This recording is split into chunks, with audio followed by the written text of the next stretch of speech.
Welcome back. What's going on, everyone? Thank you again for taking the time to watch this video. I hope it is value packed for you, and I know creating it, I definitely got a lot of value from creating it. And this has been a hot topic that I've seen and heard on many forums and in resources that I really want to have my 2 cents on and kind of put my own spin on this. Once you're basically in the arena of the interview, whether from the recruiter standpoint or even deep in the interview process, is how do you actually prepare and present yourself and sell yourself during the interview, right? A lot of people might think of the word selling and they might cringe. They might get that pit in their stomach, like they wanted to go into maybe customer success because they didn't want to necessarily be hardcore sellers.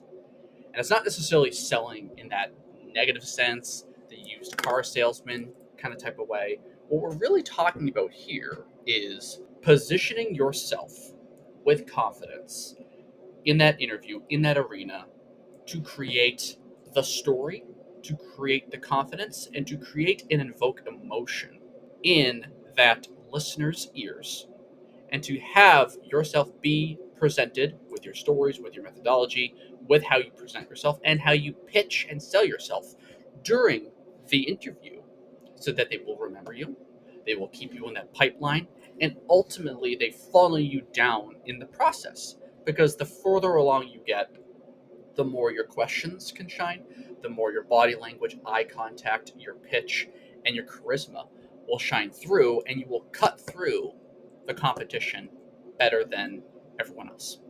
So what I'm going to do is actually kind of share a couple pointers, and we're going to run through what this would look like, and really what I work with a lot of people doing in my structured one-on-ones, kind of developing the mindset and selling themselves and presenting themselves effectively during these interviews. Now, again, my big two components within really my background, I came from hotels. So really, I came from a whole background of needing to constantly be on the move. I'm constantly updating my resume, constantly revamping my stories, my action that I took, the outcomes, right? Because in hotels, at least in the hospitality world, it was very transactional in terms of there wasn't necessarily level 1, level 2, level 3 of a certain role. There wasn't necessarily like they could just slap a strategic or a senior title onto your role position with a percentage band increase. So you almost had to jump hotels, jump to a different brand, luxury, a different segment. And in a way, a lot of companies work the same way. But a lot of companies also have internal growth where you can present yourself that way. But like doing that in hospitality for myself, I really grew accustomed to this whole approach of invoking emotion, having charisma, and selling yourself, and how to do that effectively in these interviews. Because my big two areas, which I preach a lot with people, are friction. You want your resume, you want your stories, you want your process, you want your how you actually say and deliver these sentences to create as little friction in the recruiter's mind and the hiring manager's mind as possible. Because if you can think about it, anything that really creates friction, if it's a link on your resume that doesn't work, it's going to create friction. If the recruiter needs to scroll down 80% of your first page to get to the first work experience, that's a lot of friction.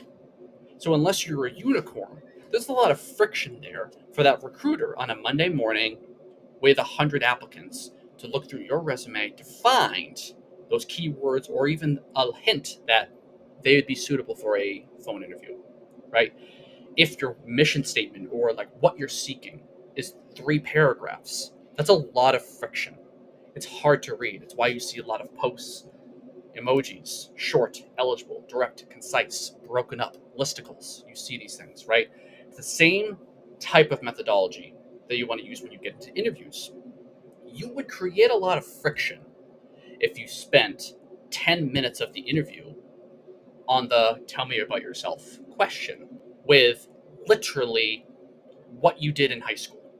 That's not what they are actually going for. So this is a way you want to start getting this mindset of I kind of have over here of you're already qualified. And this is a big key component here, right? is because the second part is that I always preach is getting in the arena.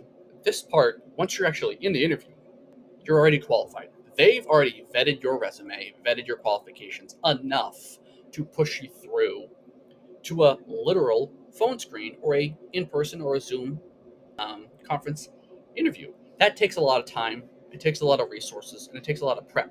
Especially me coming from someone who works with talent management, like there's a lot of resources that go into that, and they don't really want to waste their time with non-qualified people. So you already want to give yourself a pat on the back. You already want to kind of go in there with that mindset of like, now I can let my personality shine. I can let my charisma. I can let eye contact, body language, presenting myself well, right? These things still matter, even if you are on a phone call or you are in a Zoom. It doesn't always have to be necessarily in person, right? So these things matter. So once you have that mindset, you will be then better positioned to have confidence because you will sound more clear, you will sound more direct, you'll be confident in your pitch and your tonality, and your sentences will be less jumbled and rambled, especially as you start to sell yourself and you have that more confidence from your practice and really understanding your background and how it relates to that job description, right? Customer success is all about these transferable skills: relationship building, problem solving, communication, and proactive customer management. This is really where you can let those stories and those transferable skills shine. Even if you're from occupational therapy, if you're from fitness, you're from a different industry. Once you've put them through that lens on the resume, you then just can add the spice and the flair during the interview process, right? You want to focus how your previous experience aligns with the role, even if you're from a different field or industry. Now, how do you want to sell your experience, right? Because this is like anything, it's presenting yourself, pitching yourself. You're going against competition. You want them to remember you, right? You want to invoke emotion. Sales is all about emotion, right? There's pain points. Is it money? Is it family? Is it anything, right? So in terms of this, it's like they might be backfilling a position.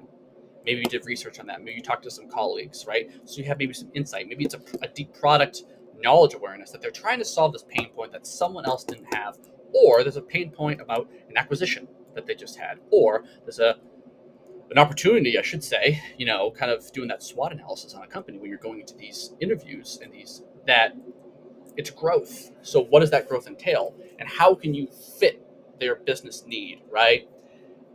So if you were in sales, you're going to talk about handling these objections, right? And how you can kind of turn like, well, you don't have customer success on your resume. So then you want to turn those rejections into positives by saying things that you do have and those soft skills that you have. And from your research of the company of why you would be a valuable asset to them moving forward, right?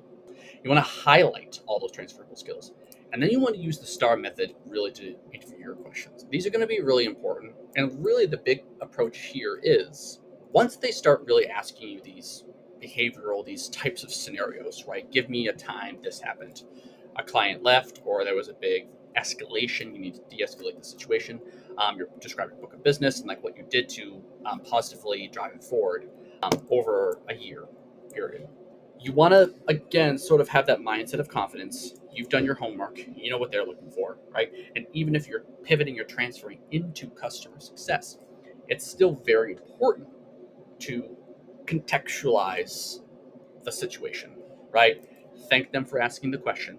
Briefly describe the context, right? So if it's saving a customer who has maybe presented themselves as churning, or even if you're in a different situation, maybe in a hotel, a frustrated person has come in, maybe they wanted to book a king, it ended up being a double, or maybe they had 2 rooms and it was down to 1, or they didn't have connecting rooms. Like, how would you take that situation, contextualize it, invoke the emotion, right? What was the task? And explain the challenge, the responsibility of that concerned customer or that concerned client, right? What was the action you deliberately took, whether it was a project, whether it was accountability, whether it was money, monetary resolution, whether it was a product enhancement or getting people on the call, and then highlight the results, right? I helped a frustrated customer by proactively addressing their concerns, leading to a 30% increase in satisfaction scores. It could be CSAT. It could be something that like, look, this bug has been with our DevOps team for 6 months. This client is basically saying they won't renew unless this bug is resolved. You take it upon yourself to say, here's the context, here's the task, the emotional pain that it's causing on their hiring teams, their interview teams, whatever the scenario may be, and then the steps that you actually took, and with the outcome too. That's always the important part. It's not just I helped a frustrated customer by proactively addressing their concerns and they were happy, right? You want to kind of tie it back to what was the outcome that that company or the company would appreciate, right? They returned back the other day. They referred 3 of their friends, or in this case, satisfaction scores, right?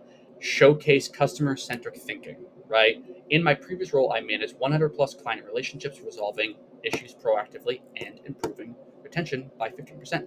I think this one's important too, because this one goes hand in hand for like a lot of people that may feel not confident or maybe ill prepared, that they don't have a formal SMB mid-market enterprise book of business in the traditional sense of customer success, right? But if you are an OT or you are in personal trainer, you might have clients that you work with.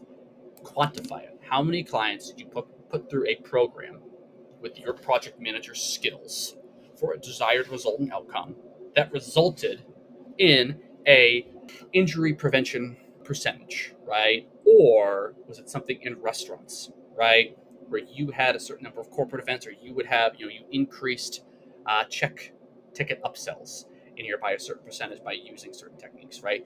And that's really what you want to kind of look for in those lens of showcasing, even in your own industry, customer-centric thinking that improved efficiency, adoption, percentages, revenue, right? Those are the kind of the areas that you want to see, like, how did this lead to some income like that? Again, what hiring managers really look for, right? The recruiter might be a little bit more surface level, right? Because at the end of the day, they are basically weeding you out versus the competition, right?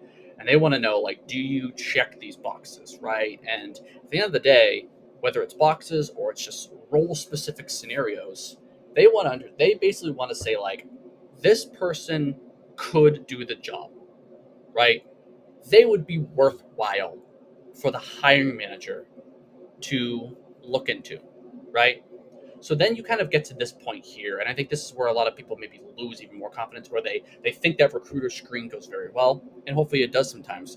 But then the hiring manager might come out guns blazing in this, where they are not smiling. They're asking you hardcore questions, because at the end of the day, like, they're trying to fill this role probably quickly, and they want to make sure that, like, you can do it, and you're not going to be a problem for them. You're not going to be this lagging member. Maybe the other person has this whole book of business now that they have now taken on this workload, so they might be a little bit frustrated, right? So it's ability to communicate the value to customers. That's why you see a lot of these scenarios now. Can you explain solutions clearly and concisely? And I think that's the important part with hiring managers. I do think, in experience, you can probably get away with the recruiter screen to be, a little bit more surface level. Here's broad overview of what I've done. This is what I can do. I'm ability to learn, an agile thinker, quick learner, kind of those things, right? And then if your resume is good enough and you presented yourself well, they more than likely will move you forward. The hiring manager is going to want more like concise, direct scenarios. Like they're going to, this is where these stories and these scenarios are really going to want to shine. And you're going to want to have a direct path from the situation, the question they asked, and the outcome, right? Because at the end of the day, they want to know, like, adaptability to different customers and industries. They want to know, like, are you going to be a good fit? Are they going to have to ramp you up and onboard you for 6 months, 30 days, or 90 days kind of thing? Are you a quick to learn and tailor your approach? Do you understand the product? Do you understand the book of business, right? So you want to make sure you're doing your homework here as well and aligning for that hiring manager, right? Because that's going to be very important as you kind of get further along. Because at the end of the day, how clearly you can present your answers, right? And a lot of these kind of new age things, they might record your calls. You kind of want that 30 to 40%, talk time. It's always better if you're getting the hiring manager or anyone to talk more on these calls. You're asking questions, you're asking open-ended questions. Even if they give you scenarios, ask qualifying questions too. They will like that and appreciate it, because they are going to use that to say, like, well, that's what I would do if I was on a call literally with a client. Like, if a client's like, this isn't working, I just want it to work. It's not just let's just like scramble and run and try to do this. It's why, what's the intended use, business outcome, what's your timeline, what is it inhibiting on the client side, right? So those types of confidence with your stories, with your background, will shine through here in a direct, concise manner.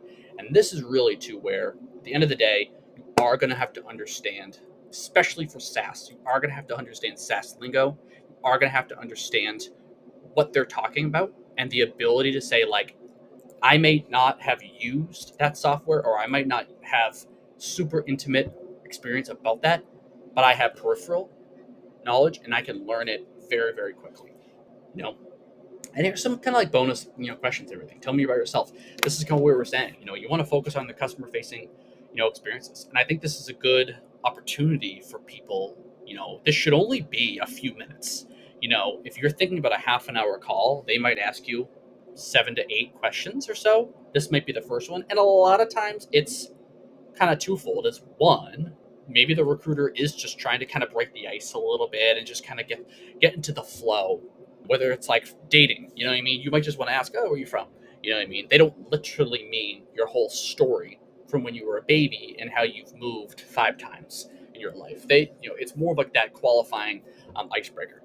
The two part is they do want to sort of test, are you a concise, direct communicator, right? Do you use a lot of filler? Do you kind of jump around, right? Because at the end of the day, like, this is a client-facing position, customer success, and from a lot of positions, whether that is, occupational therapy, hospitality, restaurants, like, you have that already. So let that shine through, that like you can answer a question in a concise manner.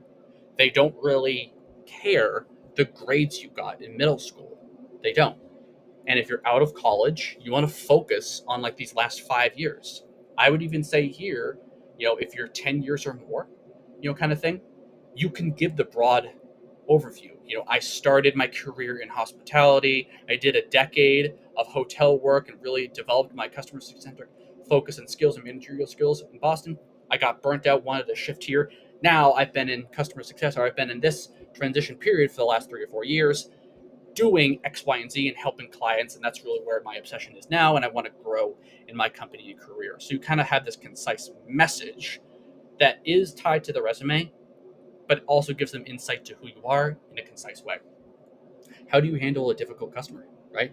And I think this is important too. And I think this is also important too, because you want to understand the client, the product, what is it? Is it what type of product? Is it a digital? Is it scale? Is it kind of white glove in person, right? If you can get some familiarity on that, then you can kind of tailor that. Because if it's going to be like a very digital at scale kind of thing, and all you're saying is like in-person scenarios, that's going to be tougher. You want to make sure you're also matching their tonality and like the type of company and the product it is. But again, like, results-driven mindset, showing empathy, right? Putting yourself in the client's shoes, right? In my world, it might be HR tech, and maybe something doesn't work, or an integration fails, or like new hire paperwork doesn't go over correctly. That can be very frustrating for an onboarding or HR manager, right? They want to get people paid properly and onboarded properly and efficiently, right? So you in that scenario want to make sure that you're empathizing with them. You want to make sure that you're going to dig into the solution. You want to bring in people necessary to solve the problem. And you want to make sure you're doing a prescriptive approach and you're following up accordingly. That's kind of the big part. Is like you want to make follow up. If it's not something you can do on that call right there, you follow up, right? And that's really kind of the mindset that you want to say when you're handling this question too. It's like, literally, like, what would you do and what would you think like a client of theirs would want you to deal with that, right? And why do you want to transition into customer success? I think the good thing too here that is sometimes lost is, and I know I've struggled with it in my past, is taking your time to answer these questions, right? Especially if you're in the hiring manager round, is it kind of goes twofold. Sometimes, like, and I've done it in my past, where it's, why do you want to transition into customer success? You're not really like hearing them, and you're just like, well, like, sounds like a really cool career path and I want to grow. And like, all of a sudden you just start rambling and you just go off to the races, right? Sometimes, and this goes the same when you're actually talking to clients, doing open-ended questions or anything like that, is let it breathe. Why do you want to transition into customer success? You know what, hiring manager? Thank you. That's actually a very timely and wonderful question for you to ask. I highly, highly appreciate you asking me. It's something that I've wanted to do now for a very long time. And my background definitely supports me in those customer success efforts. This is really, the end of the day, what has gotten me to this spot and really why I want to grow and transition here at this point. So you kind of almost have this like lead in statement, you let it breathe, you thank them a little bit, because that also then kind of ties in like how you would communicate with your customers and your clients, because then they can kind of tell you're going to be clear, you're going to be concise, you're going to be sort of more of like not a robot and a support rep sort of thing. You're going to be like their consultant. And a consultant, for a high-end business consultant, would not race through these answers. They're going to take their time. It's going to be methodical, and it's going to be business outcome oriented, right? So you should do the same when you're saying these questions. So again, practice your star responses in a mirror, mock interview setting, coaching.